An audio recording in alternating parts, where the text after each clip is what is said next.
ating Bible heroes, mga bata. Ito ay tungkol sa magandang Jew na naging asawa ng hari ng Persia. Ito ay nagbibigay sa atin ng courage, ng wisdom. Si Esther at saka si Mordecai yung kanyang pinsa. May 5 lessons tayo na matututunan sa Book of Esther. Ang una, sabi, God's plan for you doesn't surprise you. Yung pangalawa, people around you nagmamatter. Yung pangatlo, God is sovereign. At ang pang-apat, tungkol sa Esther, sa Book ng Esther ay, God is always at work behind us.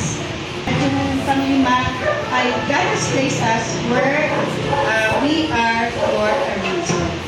Tapos dito, ang sabi pa nga, si Esther saw where she hit dead ends and made mistakes. Yet she also saw how she was able to overcome the challenges and thrive by using her.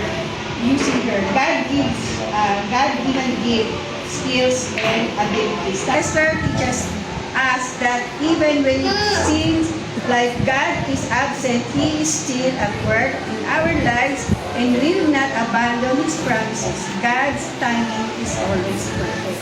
Yun lamang po, at happy Sabbath muli sa ating lahat. Amen.